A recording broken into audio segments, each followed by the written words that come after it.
Friends நம்ம இந்த வீடியோல பார்க்க போறது பாலிட்டி ஒன் லைனர் டாபிக்ல வந்து ஸ்கூல் புக்கோடது 8th ஸ்டாண்டர்டோட கடைசி லெசன் 7th லெசனான நீதித்துறை ரொம்ப ரொம்ப இம்பார்ட்டன்டான ஒரு டாபிக். ஏன்னா இது நம்மளோட குரூப் 4 அண்ட் குரூப் 2 சிலபஸ்ல இருக்கக்கூடியது. ஓகேவா? ஸோ நீதித்துறை சார்ந்த டாபிக் தான் பார்க்க போகிறோம். ஃபஸ்ட்டு இதுக்கு முன்னாடி போட்ட வீடியோஸ் எல்லாமே வந்து பிளேலிஸ்ட்டில் இருக்குது.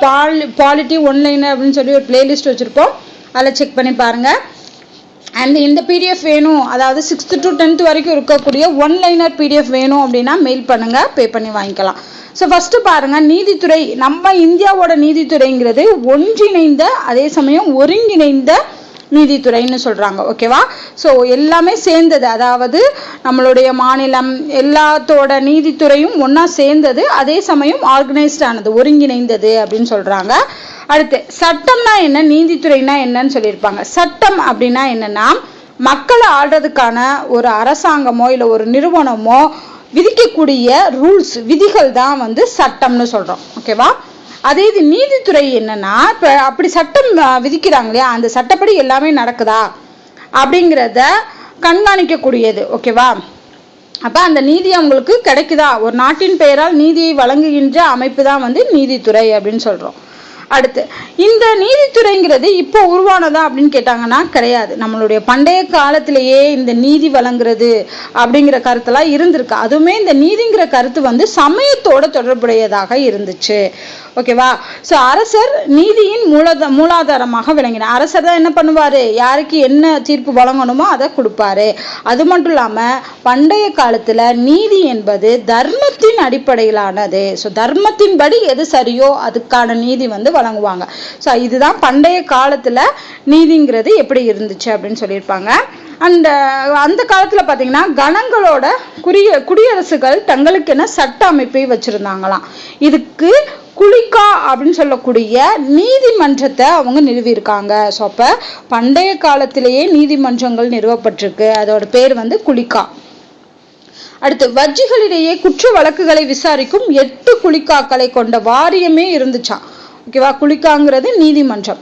ஸோ மேல்முறையீடானது குல நீதிமன்றத்திலிருந்து கன நீதிமன்றத்தில் மேற்கொள்ளப்பட்டது. இப்போ நம்ம எப்படி உயர் நீதிமன்றத்திலிருந்து மேல்முறையீடு செய்து உச்ச நீதிமன்றத்தில் போய் விசாரிக்கிறாங்களோ அதே மாதிரி அந்த காலத்தில் குல நீதிமன்றத்திலிருந்து எங்கே போவாங்க, மேல்முறையீடு செஞ்சா கன நீதிமன்றங்களில் அந்த விசாரணை நடக்கும். அப்படிங்கிற மாதிரி எல்லாம் இப்போ இருக்கிறதோட பேசிக் எங்கேருந்து வந்திருக்குன்னா நம்மளுடைய பண்டைய காலத்திலே இருந்த நீதி அமைப்புல இருந்து தான் வந்திருக்குன்னு சொல்லலாம்.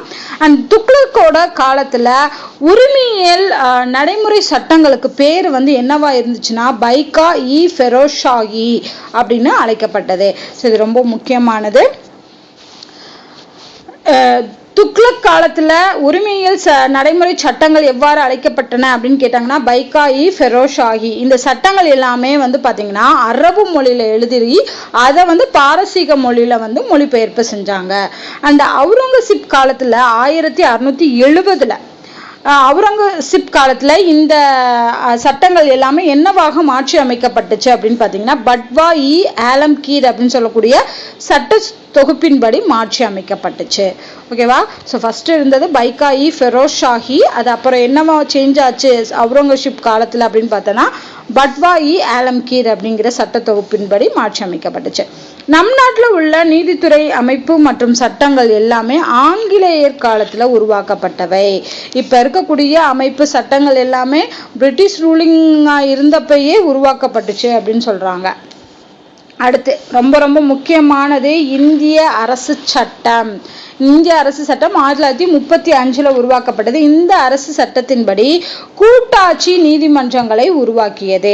ஸோ கூட்டாட்சி நீதிமன்றங்கள் எந்த சட்டத்தின்படி உருவாக்கப்பட்டுச்சு அப்படின்னு கேட்டாங்கன்னா 1935 கொண்டு வரப்பட்ட இந்திய அரசு சட்டம்.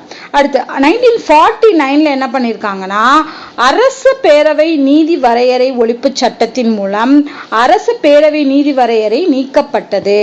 ஸோ அரசு பேரவை நீதி வரையறை நீக்கப்பட்டது 1949. அதுக்கான சட்டத்தை கொண்டு வந்து அதை நீக்கியிருக்காங்க. அடுத்து இந்திய உச்ச நீதிமன்றம் ரொம்ப ரொம்ப ரொம்ப ரொம்ப முக்கியமான நாள். இந்திய உச்ச நீதிமன்றம் தொடங்கப்பட்டது எந்த நாளில் அப்படின்னு பார்த்தோன்னா 1950 குடியரசு நாடாக மாறினதுக்கப்புறம் ஜனவரி 28 ஓகேவா. ஸோ ஜனவரி 26 வந்து குடியரசு தினம். அதுக்கப்புறம் 2 நாள் கழிச்சு 28 வந்து இந்திய உச்ச நீதிமன்றம் தொடங்கப்பட்டிருக்கு. ரொம்ப முக்கியமானது, டேட்டோட ஞாபகம் வச்சுக்கோங்க. அரசியலமைப்பு சட்டப்பிரிவின்படி, அதாவது எந்த பிரிவுனா 145 படி என்ன சொல்றாங்கன்னா, 1966 நடைமுறை மற்றும் வழிமுறைகள் உச்சநீதிமன்ற விதிகள் ஒழுங்குபடுத்த ஏற்படுத்தப்பட்டன. அதாவது 1950 வந்து உச்சநீதிமன்றத்தை உருவாக்குறாங்க. அதுக்கப்புறம் அந்த உச்சநீதிமன்றத்துக்கான விதிகளை வந்து எப்போ ஏற்படுத்துறாங்க அப்படின்னு பார்த்தோம்னா 1966. அதுவும் எந்த ஆர்டிக்கிள் படினா 145. அது ரொம்ப முக்கியம். 145 படி ஒழுங்குபடுத்துறதுக்காக ஏற்படுத்தப்பட்டுச்சு. அடுத்து இந்திய அரசியலமைப்பு சட்டத்தோட 4வது அத்தியாயத்துல பகுதி 5, அதாவது யூனியன் பிரதேசங்களின் படி அதை பத்தி சொல்லியிருப்பாங்களே, அந்த பாட்டுல ஒன்றிய நீதித்துறை அப்படிங்கிற பேரிலும், ஏன்னா ஒன்றிய நீதித்துறைங்கிறது எது வரும், உச்ச நீதிமன்றம் அதை சார்ந்து வரக்கூடியது. அதே மாதிரி அத்தியாயம் 6 அதன்படி என்ன சொல்றாங்கன்னா, பகுதி 6 படி மாநிலங்களுக்கான துணை நீதிமன்றங்கள், அதாவது ஹைகோர்ட்ஸ், இது எப்படி உருவாக்கலாம் அப்படிங்கிறத வழிவகை செஞ்சிருக்காங்க. ஸோ அப்போ எந்த பாட்டில் வந்து உச்ச நீதிமன்றம் சார்ந்தது எல்லாமே வருது, ஒன்றிய நீதித்துறை வருதுன்னா பார்ட் 5. பார்ட் 6 வந்து மாநிலங்களுக்கான துணை நீதிமன்றங்கள் நிறுவ வழிவகை செய்கிறது. அடுத்து ரொம்ப முக்கியமான சட்டப்பிரிவுகள் என்னன்னு பார்த்தீங்கன்னா, 124 147 வரைக்கும், 124 147 வரைக்கும் இருக்கக்கூடிய ஆர்டிகல்ஸ் எல்லாமே எதை சொல்லுது அப்படின்னா, சுப்ரீம் கோர்ட் இருக்காங்க இல்லையா, எப்படி சுப்ரீம் கோர்ட்டோட அமைப்பு இருக்கணும், அதோட அதிகார வரம்பு என்ன அப்படிங்கிற டீட்டெயில் எல்லாமே இந்த ஆர்டிக்கிள் இருந்து இந்த ஆர்டிக்கிள் வரைக்கும் இருக்கு. ஸோ அப்போ இது வந்து சுப்ரீம் கோர்ட்டுக்கான அமைப்பு மற்றும் அதிகார வரம்பு குறிக்கக்கூடிய ஆர்டிக்கல். அடுத்து நம்மளோட மாநில நீதிமன்றங்கள் வர்றப்போ, அதாவது துணை நீதிமன்றங்கள்னு சொல்றாங்களே, அதில் என்னென்னலாம் வரும்னு பார்த்தீங்கன்னா, மாவட்ட நீதிமன்றங்கள். ஃபர்ஸ்ட் வந்து நம்மளோட ஹைகோர்ட் இருக்கும், ஒவ்வொரு மாநிலத்துக்கும் ஹைகோர்ட் இருக்கும். அதுக்கு கீழே வந்து மாவட்ட நீதிமன்றம், ஒவ்வொரு டிஸ்ட்ரிக்ட் கோர்ட்ஸ் இருக்கும், டிஸ்ட்ரிக்ட்டுக்கும் கோர்ட்ஸ் இருக்கும். இது எல்லாமே சிவில் வழக்குகளை விசாரிக்கும். மாவட்ட நீதிமன்றங்கள் எல்லாமே மாவட்ட அளவில் உள்ள சிவில் வழக்குகளை விசாரிக்கும். அமர்வு நீதிமன்றங்கள் இருக்கும், இது குற்றவியல் வழக்குகளை விசாரிக்கக்கூடியது. அடுத்து பஞ்சாயத்து நீதிமன்றங்கள், இது வந்து கிராம அளவில் இருக்கக்கூடிய உரிமைகள் மற்றும் குற்றவியல் வழக்குகளை விசாரிக்கக்கூடிய நீதிமன்றங்கள். அப்புறம் வருவாய் நீதிமன்றங்கள் அப்படின்னு ஒன்று இருக்கு. அது என்னன்னா, நில ஆவணங்கள் தொடர்பான வழக்குகளை விசாரிக்கக்கூடியது.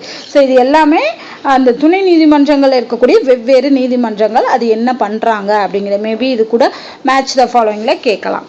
அடுத்து லோக் அதாலத் அப்படின்னு சொல்லக்கூடிய ரொம்ப முக்கியமான, இது வந்து மக்கள் நீதிமன்றம் அப்படின்னு சொல்றோம். லோக் அதாலத் அப்படிங்கிறது, அதாவது சீக்கிரமா ஒரு கேஸ் நடக்க வைக்கணும், அதுக்கான நீதியை வழங்கணும் அப்படின்னா அந்த கேஸ் எல்லாத்தையுமே இந்த லோக் அதாலத்தை வந்து விசாரிப்பாங்க.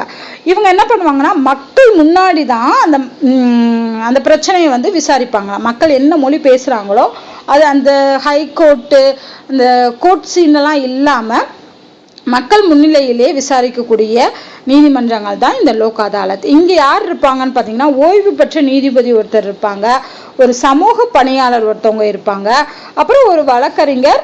இவங்க 3 பேரும் சேர்ந்து தான் வந்து இந்த லோக் அதாலத்தை நிரூபிப்பாங்க. ஓகேவா. அப்போ ஒரு கேஸ் வந்துச்சு அப்படின்னா இவங்க 3 பேரும் இருப்பாங்க. வழக்குரைஞர் இல்லாமல் வழக்குகள் முன்வைக்கப்படுகின்றன. ஸோ இங்கே அவங்கவுங்களுக்குன்னு சொல்லி வழக்குரைஞர் லாயர்ஸ் தேவையில்லை. வழக்குரைஞர் இல்லாமல் தாங்களே இப்போ என்ன பண்ணலாம், அந்த பிரச்சனையே இது எங்களுக்கு நடந்திருக்கு, இப்படி நடந்திருக்குன்னு சொல்லி அவங்க வந்து விவாதம் பண்ணலாம். இது எல்லாமே இந்த மக்கள் நீதிமன்றத்தோடைய சிறப்புகள் அப்படின்னு சொல்றாங்க. இந்த ஃபர்ஸ்ட் லோக் அதாலத் எங்க நடைபெற்றுச்சு, ரொம்ப முக்கியமானது 1982 குஜராத் மாநிலத்தில் உள்ள ஜூனாகத்துங்கிற இடத்துல தான் வந்து ஃபர்ஸ்ட் லோக் அதாலத் வந்து நடந்துச்சு. ஓகேவா. அடுத்து விரைவு நீதிமன்றங்கள் அப்படிங்கிறது, அதாவது நிலுவையில் இருக்கு, ரொம்ப வருஷமா அந்த வழக்கு வந்து முடிவுக்கே வராம நிலுவையில் இருக்கிற வழக்குகளை வந்து இந்த விரைவு நீதிமன்றங்கள் முன்னின்று அதை வந்து விசாரிக்கும். ஓகேவா. 2000 நீண்ட காலமாக நிலுவையில் உள்ள வழக்குகள் மற்றும் கீழ் நீதிமன்ற வழக்குகளை விசாரிக்கும். அடுத்து தொலைதூர சட்ட முன்னெடுப்பு, டெலி லா இனிஷியேட்டிவ் அப்படின்னு சொல்லக்கூடிய முன்னெடுப்பு.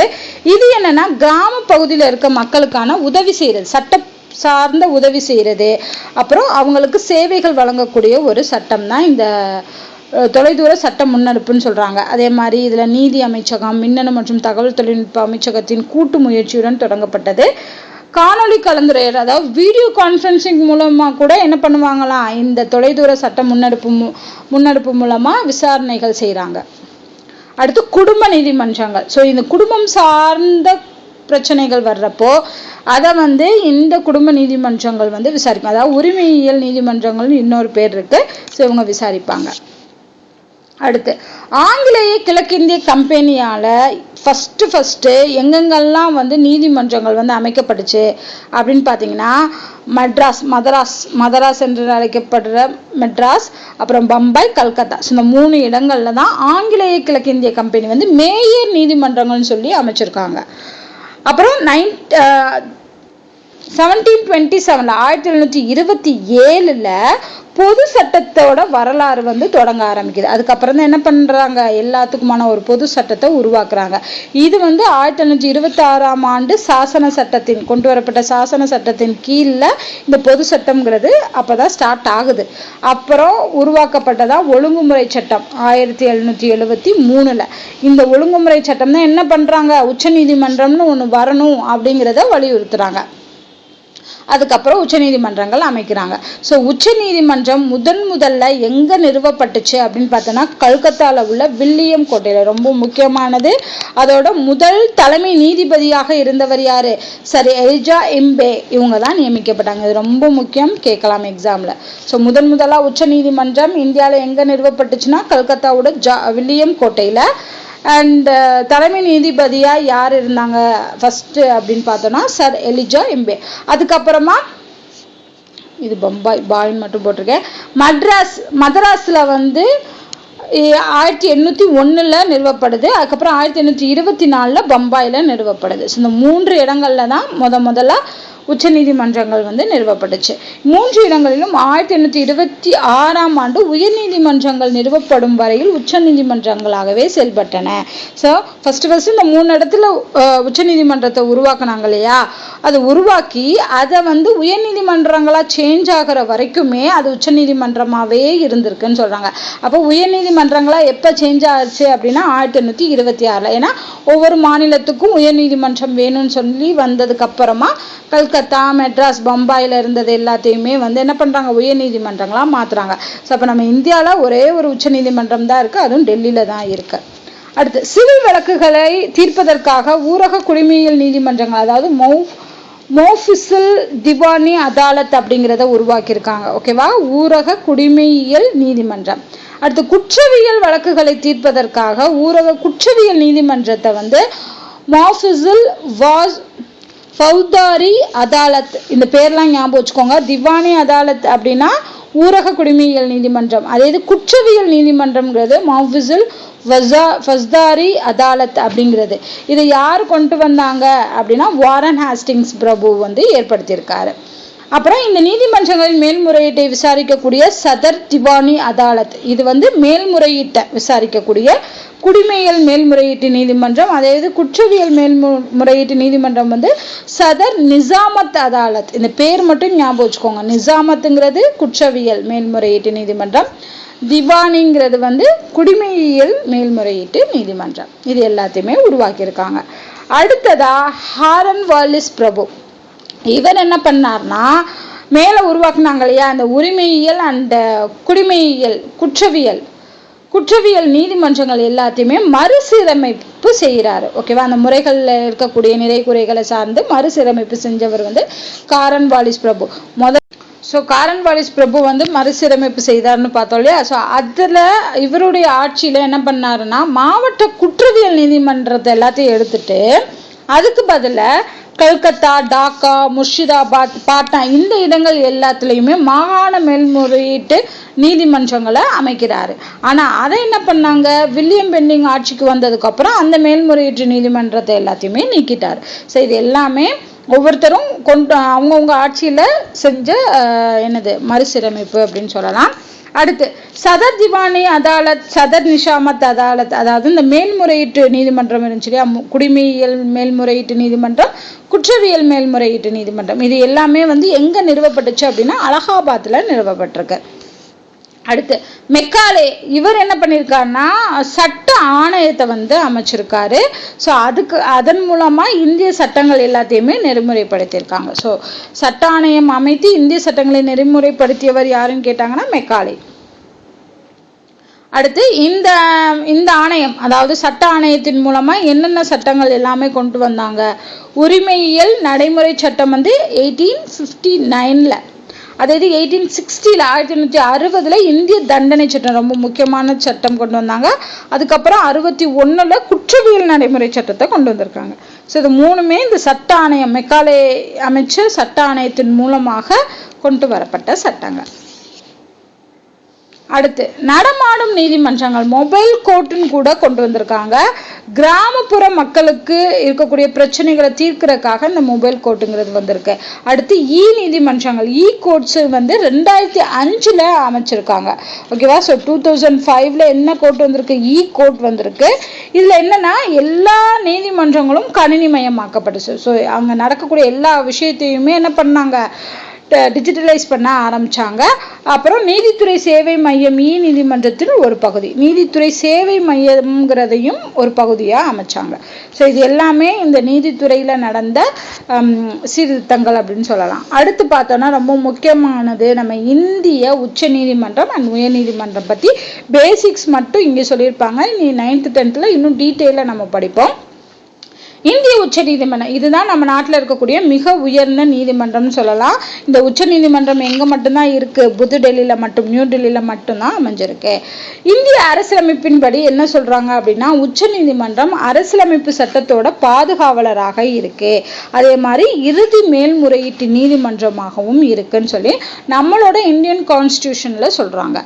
அடுத்து இந்த உச்ச நீதிமன்றத்துல மட்டும்தான் முதன்முறையா தொடுக்கப்படும் வழக்குகளை விசாரிக்கும். அதாவது என்னன்னா, இப்போ ஒரு வழக்கு தொடர்றாங்க அப்படின்னா, ஒரு வழக்கு வருது, அது சுப்ரீம் கோர்ட்ல தான் ஃபர்ஸ்ட் டைமா அந்த வழக்கு வருது அப்படின்னா, அந்த வழக்குகள் எல்லாத்தையும் ஃபர்ஸ்ட் டைமா போடுற வழக்குகள் எல்லாத்தையுமே உச்ச நீதிமன்றம் நடத்தும். அதுக்கப்புறமா என்ன பண்ணும்னா, இந்த உயர் நீதிமன்றத்துல இருந்து மேல்முறையீடு செய்யப்படக்கூடிய வழக்குகளை விசாரிக்கும். இந்த மாதிரி தான் வந்து உச்ச நீதிமன்றம் நடத்தும். ஓகேவா. ஸோ உயர் நீதிமன்றம் வழங்கிய தீர்ப்பை எதிர்த்து மேல்முறையீடு செய்யறாங்க இல்லையா, அந்த வழக்குகளையும் இந்த உச்ச நீதிமன்றம் என்ன பண்ணுவாங்க, விசாரிப்பாங்க. ஆனா அது விசாரிக்கிறதுக்கு முன்னாடி உயர் நீதிமன்றம் வந்து சர்டிபிகேட் கொடுக்கணும், அதாவது சான்றிதழ் வழங்கணும். நாங்க மேல்முறையீடு செய்யறோம், இதை உச்ச நீதிமன்றம் விசாரிக்கலான்னு ஹைகோர்ட் வந்து சர்டிபிகேட் கொடுத்ததுக்கு அப்புறம் தான் சுப்ரீம் கோர்ட்டால அந்த வழக்குகளை விசாரித்து தீர்ப்பு வழங்க முடியும். அடுத்து குடியரசுத் தலைவரால் குறிப்பிடப்படும் கேள்வி குறித்து ஆலோசனை வழங்கும். அப்ப நம்மளோட இந்தியன் பிரசிடென்ட் இருக்காங்க இல்லையா, அவங்க ஏதாவது டவுட் சட்ட ரீதியாக கேட்கக்கூடிய டவுட்ஸ் எல்லாத்தையுமே கண்டிப்பா உச்ச நீதிமன்றம் தீர்த்து வைப்பாங்க, ஆலோசனை வழங்குவாங்க. அண்ட் நம்ம இந்திய அரசியலமைப்பு சட்டத்தோட 32வது ஆர்டிக்கிள் என்ன சொல்றாங்க அப்படின்னா, உச்ச நீதிமன்றம் அமைக்கலாம். அது மட்டும் இல்லாம அதுக்கான நீதி பேராணைகளை சொல்றாங்க சட்டம் 32. அதே இது உயர்நீதிமன்றத்தோட நீதி பேராணை எல்லாத்தையுமே 226 சட்டத்துல சொல்றாங்க. ஸோ இது ரெண்டும் முக்கியம். 32 வந்து உச்ச நீதிமன்றத்திற்கான நீதி பேராணைகள் பத்தி சொல்லுது, 226 வந்து உயர் நீதிமன்றத்திற்கான நீதி பேராண்மை பத்தி சொல்லக்கூடியது. அடுத்து நீதிமன்ற நடவடிக்கைகளின் பதிவுகளை பராமரிக்கும் மற்றும் அதன் முடிவுகள் கீழ் நீதிமன்றங்களை கட்டுப்படுத்தும். ஓகேவா. ஸோ இது எல்லாமே உச்ச நீதிமன்றத்திற்கான அதிகாரம். அடுத்து கீழ் நீதிமன்றங்களின் செயல்பாட்டை கண்காணிப்பதும் உச்ச நீதிமன்றத்தோட வேலை. இது வந்து ஜென்ரலா சொல்லியிருப்பாங்க. அதே மாதிரி உயர் நீதிமன்றங்களும் என்ன கொடுத்துருக்காங்க அப்படிங்கிறத பார்க்கலாம். ஸோ மாநிலங்களை பொறுத்தளவு இருக்கக்கூடிய ஒரு உயர்ந்த நீதிமன்றம் அப்படின்னா அது உயர் நீதிமன்றம் தான், ஹைகோர்ட் தான். ஸோ ஒவ்வொரு மாநிலத்திற்கும் ஒரு உயர் நீதிமன்றம் இருப்பாங்க. 2-3 மாநிலங்களுக்கு ஒரு பொதுவான நீதிமன்றமும் இருக்கு. எக்ஸாம்பிள் பார்த்தோம்னா பஞ்சாப், ஹரியானா, சண்டிகர், இது 3க்கும் சேர்த்து 3 மாநிலத்துக்கும் சேர்த்து ஒரு காமனான ஹைகோர்ட் வந்து இருக்கு. ஸோ அப்படியும் இருக்கலாம். இல்லைன்னா இப்ப நம்ம சென்னைன்னா எடுத்துக்கிட்டோம் அப்படின்னா நம்ம மாநிலத்துக்கு சென்னையில ஹைகோர்ட் இருக்கு. ஓகேவா. அடுத்து நமது இதுல வந்து அம்பேத்கர் அவர்கள் சொன்ன ஒரு கூற்று சொல்லியிருப்பாங்க, நமது நீதித்துறை நிர்வாகத்திடமிருந்து சுதந்திரமாக இருக்க வேண்டும். அதே வேளை, அதாவது நீதித்துறை வந்து நிர்வாகத்திலிருந்து சுதந்திரமா செயல்படணும், அதே வேளையில் திறமை மிக்கதாகவும் இருக்க வேண்டும் என்பதில் அவையில் மாறுபட்ட கருத்து இருக்க முடியாது. மேலும் வினா என்னவென்றால் எப்படி இந்த 2 நோக்கங்களையும் பாதுகாக்க முடியும் என்பதே அப்படின்னு சொல்லி பி.ஆர். அம்பேத்கர் அவர்கள் கேள்வி எழுப்பியிருக்காங்க. ஸோ இதோட வந்து புக்கில் சொன்ன இன்ஃபர்மேஷன்ஸ் எல்லாம் பார்த்தாச்சு. அடுத்து இந்த பாக்ஸ் எல்லாமே பார்க்கலாம். ஸ்மிருதி இலக்கியங்கள் பற்றி சொல்லியிருப்பாங்க. பண்டைய இந்தியாவின் ஸ்மிருதி இலக்கியங்களாக சொல்லப்பட்டவை எதுனா மனுஸ்மிருதி, நாரத ஸ்மிருதி, எங்க வல்கிய ஸ்மிருதி அப்படின்னு சொல்லக்கூடிய 3மே ஸ்மிருதி இலக்கியங்கள். அடுத்து கல்கத்தா உயர் நீதிமன்றம் தான் நாட்டின் மிக பழமையான உயர் நீதிமன்றம், ரொம்ப முக்கியமானது. ஸோ கல்கத்தா, பம்பாய், சென்னை 3ல், பம்பாய் மதராஸில் 3ல் பழமையானது பார்த்தீங்கன்னா கல்கத்தா. அதை எப்போ நிறுவப்படுத்துனா 1862, ரொம்ப முக்கியமானது. அதே சமயம் அலகாபாத் உயர் நீதிமன்றம் நாட்டின் மிகப்பெரிய நீதிமன்றம். மிக பழமையானன்னு கேட்டால் கல்கத்தா, மிகப்பெரிய நீதிமன்றம் எதுன்னு கேட்டாங்கன்னா அலகாபாத். அடுத்து உயர் நீதிமன்றங்களோட அமைப்பு சொல்லியிருக்காங்க. ஃபர்ஸ்ட் நம்ம இந்தியாவோட உச்ச நீதிமன்றம், ஹையஸ்ட் பொசிஷன். இதன் முடிவுகள் எல்லா நீதிமன்றங்களையுமே கட்டுப்படுத்தும். அது கீழே இருக்கக்கூடிய நீதிமன்றங்கள் எல்லாத்தையுமே கட்டுப்படுத்தும். அதே மாதிரி இந்த உயர் நீதிமன்றத்தோட நீதிபதிகளை இடமாற்றணும் அப்படின்னா இவங்க பண்ணுவாங்க. எந்த ஒரு நீதிமன்றத்தின் வழக்குகளையும் தனது கட்டுப்பாட்டில் கொண்டு வரக்கூடிய அதிகாரம் உச்ச நீதிமன்றத்துக்கு இருக்கு. அதே மாதிரி வழக்கை ஒரு உயர் நீதிமன்றத்திலேருந்து இன்னொரு உயர் நீதிமன்றத்துக்கு சேஞ்ச் பண்ணக்கூடிய அதிகாரமும் உச்ச நீதிமன்றத்துக்கு இருக்கு. அதே மாதிரி உயர் நீதிமன்றத்தோட அதிகாரங்கள்னு பார்த்தோம் அப்படின்னா கீழ் நீதிமன்றத்திலிருந்து வரக்கூடிய மேல்முறையீட்டு வழக்குகளை விசாரிப்பாங்க. இப்போ மாவட்ட டிஸ்ட்ரிக்ட் கோர்ட்ல இருந்து ஒரு மேல்முறையீடு பண்ணி ஹைகோர்ட்டுக்கு வருதுன்னா அதை விசாரிப்பாங்க. அப்புறம் அடிப்படை உரிமைகளை பெறுவதற்கான நீதி பேராணைகள் வழங்கக்கூடிய அதிகாரம் நம்ம ஹைகோர்ட்டுக்கு இருக்கு. அப்புறம் மாநிலத்தோட எல்லைக்குள்ள இருக்கக்கூடிய எல்லா வழக்குகளையுமே விசாரிக்கக்கூடிய அதிகாரம், கீழ் நீதிமன்றங்களை கண்காணிக்கக்கூடிய அதே சமயம் கட்டுப்படுத்தக்கூடிய அதிகாரமும் உயர் நீதிமன்றத்துக்கு இருக்கு. அடுத்தது உயர் நீதிமன்றத்துக்கு கீழே வர்றப்போ மாவட்ட நீதிமன்றங்கள், மாவட்ட எல்லைக்குள்ள என்னென்னலாம் வழக்குகள் பிரச்சனைகள் வருதோ அதை எல்லாத்தையுமே கையாளுவாங்க. அதே மாதிரி இவங்களும் அப்படிதான் கீழ் நீதிமன்றங்கள்லேருந்து வரக்கூடிய மேல்முறையீட்டு வழக்குகளை விசாரிப்பாங்க. அப்புறம் கடுமையான குற்றவியல் தொடர்பான வழக்குகளை தீர்மானிக்கக்கூடியது மாவட்ட நீதிமன்றம். அப்புறம் மாவட்ட நீதிமன்றங்கள் கீழே இருக்கக்கூடியது துணை நீதிமன்றம், அதாவது உரிமையியல் குற்றவியல் வழக்குகளை பரிசீலிக்கக்கூடிய நீதிமன்றங்கள். இதுதான் நம்ம நாட்டில் இருக்கக்கூடிய நீதிமன்றங்களின் அமைப்பு. அடுத்து ஒரு சுதந்திரமான நீதித்துறை அப்படிங்கிற ஒரு கருத்தை முன்மொழிஞ்ச முதல் அரசியல் தத்துவ ஞானி யாருன்னு பார்த்தீங்கன்னா மாண்டெஸ்கியூ தான் சொல்றாரு. நீதித்துறை வந்து ஒரு சுதந்திரமான அமைப்பாக இருக்கணும் அப்படிங்கிறத சொன்னவர் வந்து மாண்டெஸ்கியூ. இவர் வந்து பிரெஞ்சு நாட்டோட தத்துவ ஞானி. சட்டமன்றம், நிர்வாகம் மற்றும் நீதித்துறை, இது 3 பிரிவுகளாக தான் அரசாங்கம் வந்து செயல்படணும். அதுவும் அந்த சட்டமன்றம், நிர்வாகம், நீதித்துறை எல்லாமே சுதந்திரமா செயல்படணும் அப்படின்னு சொல்லியிருப்பாங்க. ஸோ இதுல வந்து அதிகார பகிர்வு கோட்பாட்டில் அவர் நம்பிக்கை கொண்டிருந்தார் அப்படிங்கிறதும் சொல்லியிருப்பாங்க. இதுல மெயின் வந்து இதுதான் சுதந்திரமான நீதித்துறை. இதை வந்து முன்மொழிந்தவர் வந்து மாண்டெஸ்கியூ. அடுத்து நீதித்துறையோட பங்கு, தகராறுகளை தீர்வு செய்தல். இதுல வந்து என்னன்னா பின்வருவனவற்றிற்கு இடையே உள்ள பிரச்சனைகளுக்கு தீர்வு காண்பதற்கான ஒரு இயக்க முறையை நீதிமன்ற அமைப்பு வழங்குது. இப்ப குடிமக்களுக்கு இடையே பிரச்சனை, குடிமக்களுக்கும் அரசாங்கத்துக்குமே பிரச்சனை இருந்தா, இல்ல 2 மாநிலங்களுக்கு இடையே பிரச்சனை, இல்ல மத்திய மாநில பிரச்சனை, இதுதான் வந்து தகராறுகளை தீர்வு செய்தல்ல வரக்கூடியது. நீதிமன்ற மறு ஆய்வு அதிகாரம், அதாவது நாடாளுமன்றத்தால் இயற்றப்பட்ட சட்டம் அரசியலமைப்பு சட்டத்தின் அடிப்படை அமைப்பினை மீறுகிறது என நீதித்துறை நம்பும் பட்சத்தில் அந்த சட்டத்தை அரசியலமைப்பு சட்டத்திற்கு முரணானது அப்படின்னு சொல்லி அறிவிக்கக்கூடிய அதிகாரம் நீதித்துறைக்கு இருக்கு. அதாவது நம்மளோட இந்தியன் கான்ஸ்டிடியூஷன்ல சொன்னபடி இல்லாம அதை மீறக்கூடிய வகையில் ஒரு நாடாளுமன்றம் ஒரு சட்டம் இயற்றுச்சுன்னா அது தப்பு, பண்ணக்கூடாது, இது முரணானது அப்படின்னு சொல்லக்கூடிய அதிகாரம் நம்ம நீதித்துறைக்கு இருக்குன்னு சொல்றாங்க.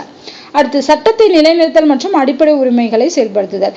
எல்லா குடிமகனும், இந்தியாவில் இருக்கக்கூடிய அனைத்து குடிமகனும் தங்களுக்கான அடிப்படை உரிமைகள் வந்து இருக்கு, அதை அவங்க பெறுறதுக்கான வாய்ப்பும் அவங்களுக்கு இருக்கு. ஆனா அது மறுக்கப்படும் பட்சத்துல அதை வந்து அவங்க என்ன பண்ணலாம், உச்ச நீதிமன்றத்தையோ அல்லது உயர் நீதிமன்றத்தையோ நாடி தனக்கான உரிமையை பெற்றுக்கொள்ளலாம். ஓகேவா? அடுத்து தேசிய சட்ட சேவைகள் அதிகாரம், நல்சா அப்படின்னு சொல்றாங்க, NALSA அப்படிங்கிறது.